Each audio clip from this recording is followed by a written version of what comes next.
Hey guys, Lingo here. I know it's been like a week or two since I uploaded a video, but here's another video. I definitely spent a lot of effort in today's lesson here. This is just a gunfight with one of my clients. We'll take a look. Look at that. That's a bunny hop jump, a level 3 movement, and that client just did it. And I'm going to tell you, this client that I'm doing this 1v1 gunfight with, his KD is only 1.2. So this is one of the methods that I use to analyze my clients at the beginning of my lesson, is to see how good they are.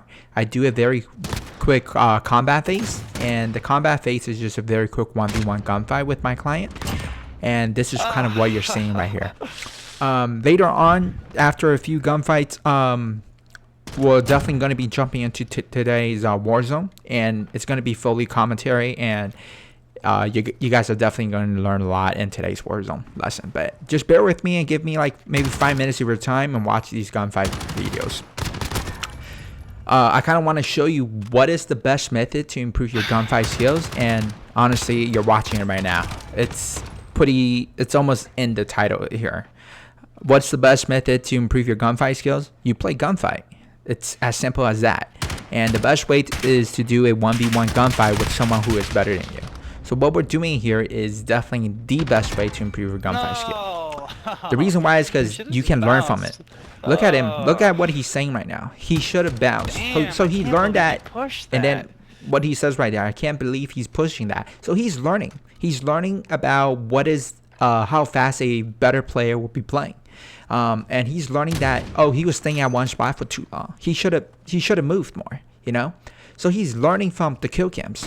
Right there, I saw him try to zigzag. I tried to center him, but unfortunately, I expected him to be a little bit more to the left, but he actually went more towards my right, and that threw me off, and he punished me for that. So in this combat assessment, I use this way to analyze if my client's skill level. Because this way I can see if their aim is good or not, their reaction time, and I can easily tell that this guy's reaction and aim is good. It's definitely not a 1.2 KD player, so I'm not. So right off the bat, when I'm doing these combat, you know, this? one of the red flag is see what he says right there. Can I see this? He's learning from these. But anyways. This is definitely a player who's 1.2 KD, probably because he's not training Warzone correctly, which is something we're going to jump in later and help him with it.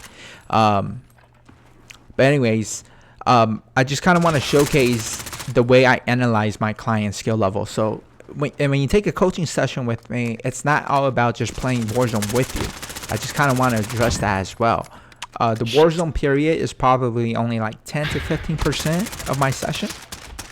Majority of my sessions, especially when it's just the first session, it's a lot of analyzing the player's weakness, how to improve them, and so on. Right here, did a bunny hop to center the whole entire area. Jump on top. I heard him very close to me for some reason, but he was actually a little further away. That's why it almost looked like I aim at the floor for some reason.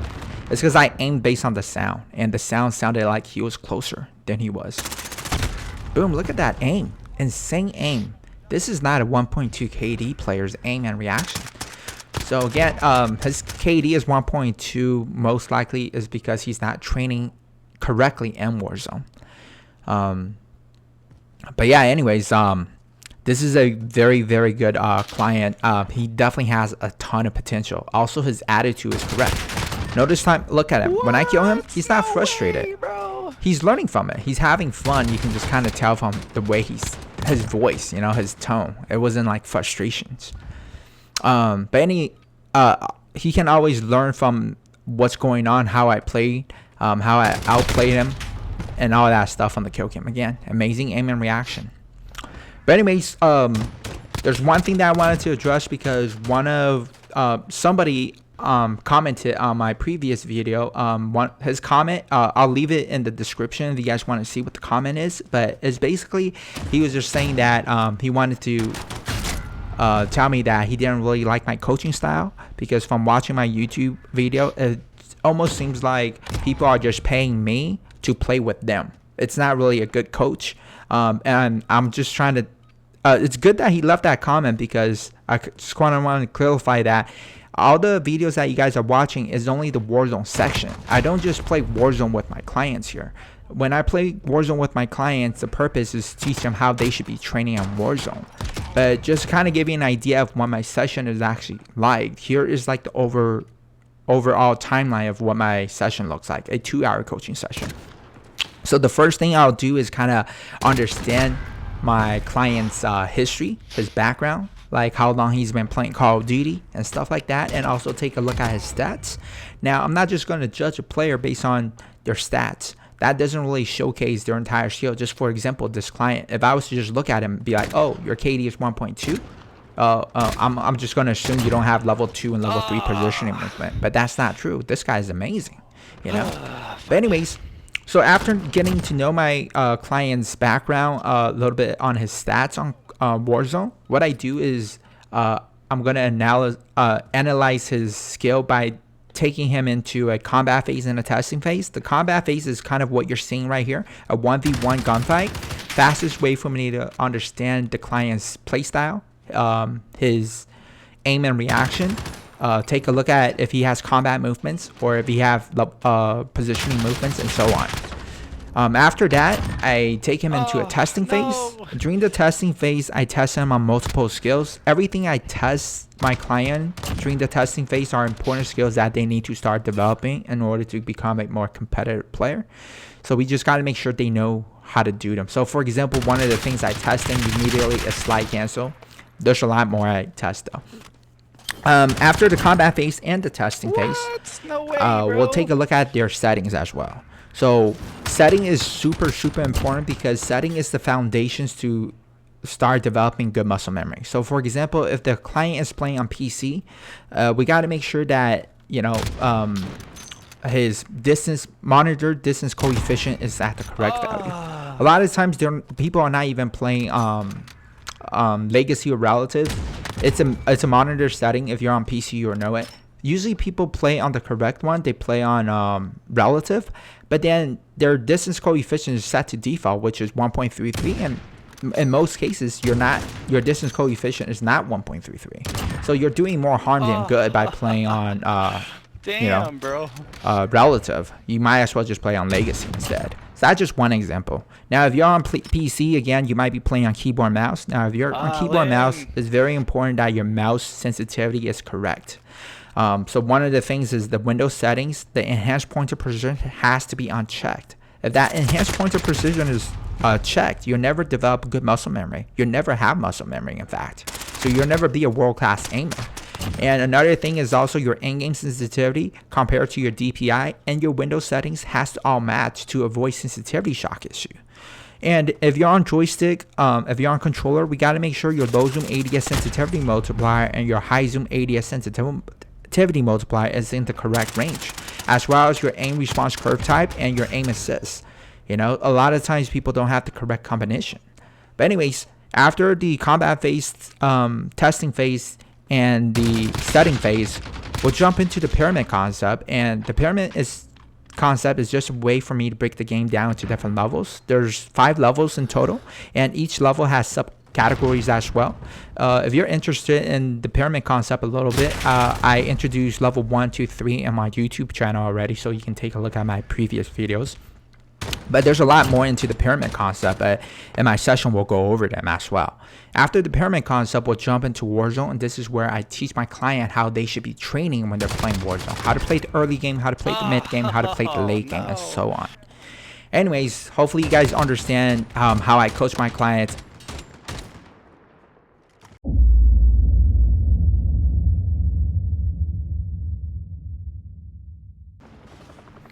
Oh, really? Hi guys, so here is the Warzone section. It's going to be fully commentated. I'm going to be talking about my thought process, what we're doing, why I choose what I'm doing, and some of the movements I'm doing so you guys can understand. So right off the bat, watch how I parachute. Right when I parachute out, I go sideways. The reason why I'm parachuting sideways is so I can stay up in the air longer. Take a look at the speed that I'm at. You can see my speed monitor at the middle right section of my screen. It says 6.6. And that's exactly why when you're parachuting sideways, you're going at 6.6 miles per hour down to the ground. When you're going forward, like I am right now, you're going to see my speed is 10.4 miles per hour. So that 3.8 mile per hour difference is going to make me stay up in the in the air longer. Therefore, I'm going to be able to stay up higher and also be able to travel further. Now, Boneyard wasn't someone that was too far away from where we dropped. I didn't really have to go sideways to do that in order to make it. But I do the sideways method to avoid the issue of somebody shooting me in the air. I don't know if you guys ever experienced it, but people like to shoot you when you're flying in. So when I do the sideways trick, nobody can do that because nobody's above me. So yeah, that's just one little trick to fly to your destination safely. And no, you're not gonna get to that destination slower than anybody. You'll get there as fast as anybody could, assuming they are doing it perfectly as well. But most of the time, a lot of people, they don't do it perfectly. I'm always the first person that gets to the destination I'm trying to land. Anyways, the strategy that we're using here is prioritizing UAV. This is how I coach people how to train themselves when they're playing Warzone. The whole idea is for them to train in Warzone in solo mode. So they're going to do this in solo, but that's not what they actually aim for. They want to eventually be able to do solo trios and solo quad. And I can promise you, if you can do solo trios and solo quad, you are officially a top tier player. You're in the top 1% for sure. But obviously, you can't just jump to solo trios and solo quad. You got to do this in solo first. So we are prioritizing UAVs, and look at this side pop-up, center the guy, kill him really quick. He took my spot. I didn't want to be in the same spot as him, so I let him thirst the guy for me. Now, the whole entire time I'm looking at the mini-map, and I know that there's 2 more players. There was initially 2 teams over there, but one of the team finished the other team, so there's only 1 team left. He's at the corner of the wall.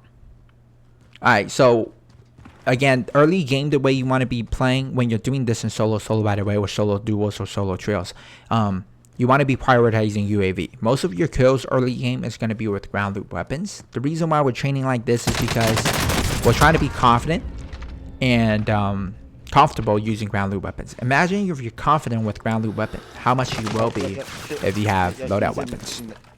It's in the window. But anyways, yeah. Besides prioritizing UAVs, you want to be playing very fast. Notice how we're pushing people. There's no hesitations. There's no slowdown. There's no like crouching, pre-aiming, making sure people don't hear our footsteps. We don't care if the enemy hears our footsteps or not. We're just gonna go straight to them and kill them. We're practicing being very aggressive, and we're using UAVs to help us with that.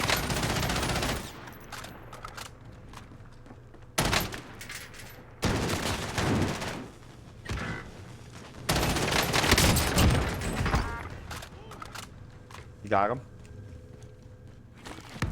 Alright, perfect. And also he saved his self rush. Everything's looking good. Now that we clear most of the place out, we bought a loadout, and we also have money for another UAV, which we're gonna get in a little bit. So this is how you play early game. Very aggressive. Learn how to push people. Learn how to push people with UAVs using mostly ground loop weapons. The only time you get a loadout is when you have a lot of money. Like we had 14,000. We bought a loadout and also a UAV. Now the 5 places that I recommend dropping using this strat, prioritizing UAVs and hunting everybody until you kill everyone, is military base, boneyard, train station, lumber, and salt mine. The reason why it's these 5 places is because once the UAV is popped, it's relatively easy to start hunting. Now we are done with the early game. Early game stops when the free loadout drops and the second circle starts. So right now, this is what I consider mid game, and the way you should be playing mid game is center style. So you go straight to the center-ish area. So if you take a look, this is where we're at. We basically run straight there, and then we were just holding this spot basically for the entire time. The reason why we're no longer being aggressive is because if you play early game correctly, you should have self-res, you should have gas mask, you should have armor satchel, you should have loadout weapons, and you should be ghosted, and you should have like precision airstrike or UAV. You should have everything you need. Now, that guy wasn't... we weren't paying too much attention because I'm also coaching him, telling him a lot of stuff, but... he should have been able to spot that guy that came up to him. But anyways, we were a little bit separated, so you know, after he was down, I was able to like just get the guy very easy from a different angle. Now this is how you play mid game. It's center style. You rotate early and you go straight to the inner circle of the circle. Now, late game starts usually around the 5th circle, sometimes the 4th, sometimes the 6th. It just depends on the map. But late game starts when you have a clear indication of where you should be playing the edge style. So we no longer play the center style anymore. We're playing the edge style. And the edge style is the complete opposite of the center style. Instead of rotating early, you're rotating late. Instead of being in the inner circle, we're going to be in the outer circle. And we're going to be along with the gas. And this is exactly what we're doing. Now, we choose to push this guy because when you're playing the edge style, you need to learn how to push clockwise or counterclockwise to prevent being sandwiched. There were 2 guys in the UAV there before. So now we definitely have to get rid of these guys, because if we push to the left and these guys push us later, we're going to be sandwiched. So we push in one direction. So in this case, we're pushing counterclockwise. Alright, got another guy. That's why you always have self-res. I have self-res. My teammate has self-res. We're always kind of safe. And we both have gas masks. We both have everything we needed. This is because we played the early game correctly. Come on. And then we played the mid game smartly for position. We rotated early. And this is end game now. End game starts around the 4th circle, 5th circle, 6th. Usually it's around the 5th circle. It starts when you have a clear indication of where you should be playing the edge. Shit. Got the precision airstrike, gonna cover my buddy. So right now he can self-res a little bit too, and I can just pop him when he's almost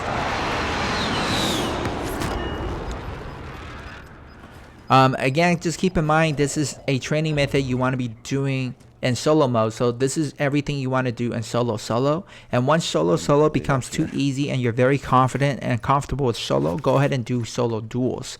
And once solo duels is too easy, you gotta push yourself. This is how you get better at this game, is by pushing yourself out of that comfort zone. So if you're playing a lot of team games where you're doing 3v3 and 4v4s or 2v2s, and it's just kind of like you're not really pushing yourself out of that comfort zone, you need to start doing it. And this is why, if you're training to get better at Warzone by playing Warzone, you have to do solo mode. This is the most effective way to get better. And again, if you're doing this in solo and you're losing a lot of gunfights while popping the UAV, then that means you have to improve your gunfight skills. And the way to do that is to play gunfight 1v1 with someone that's better than you, or to go ahead and do a 2v2 gunfight. They'll match you with the random teammate with 2 random enemies. Right here? Oh, that guy So he's checking left, I'm checking right. We'll prevent being sandwiched here. Now I was telling him, hey, there's people to our right. We have to push one direction now. Remember, you got to learn how to push clockwise or counterclockwise. In this case, we're pushing counterclockwise. We down this guy. Got to push him.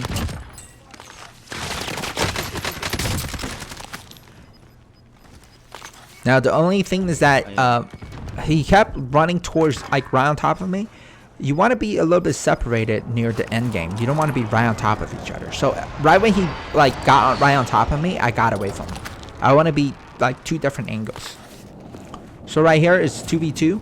Again, he's at this spot. We're almost at the same spot, so I rotated a little bit ahead earlier. That's why we're a little bit separated. I got precision airstrike. Instead of running back to my teammate, I kept going to the right. We get 2 different angles, and both of them, look at what the enemy is making a mistake at. Both enemies are staying at the same exact spot. That's a total error right there. That's a huge mistake. That's a blunder there. And the reason why it's a blunder is because they make themselves a huge easy target. You know, if I shoot one guy, the other guy's right next to him, easy stuff. If they were separated, I might kill one guy, but then the other guy can easily blast me from a different angle, like what we did to the other team. Anyways, hopefully you guys enjoyed today's lesson. And again, I just want to clarify, this session here you're watching is only the Warzone session. This is not how I coach my client. I don't just have my client pay me the money and play Warzone with them. This is not my coaching style. So the first thing I'll do is kind of understand my client's background and take a look at his Warzone stats. After that, we'll jump into a combat phase and a testing phase. Then we're going to make sure that his settings are all making sense so he can start developing good muscle memories. After that, we'll introduce him to the pyramid concept. And again, the pyramid concept is just a way for me to break the game down to different levels. There's 5 levels total, and there's sub levels. We might not go over the entire 5 levels. Every session is tailored directly to that client's needs. So after understanding what he's lacking and going through a bunch of practice drills to improve his aim, tracking, centering, combat movement, position movement, strategy, and so on, we'll move on to Warzone. And this is where what you guys are seeing. I'm just teaching them how they should be practicing and training themselves in Warzone. Get a feel of how fast they need to be playing, how to utilize the UAV early game, how to play the center style mid game, how to play the edge style late game, and so on. Anyways, hopefully you guys enjoy today's videos, and if you do, do me a favor and hit the like button and consider subscribing if you haven't, and I'll see you guys next time.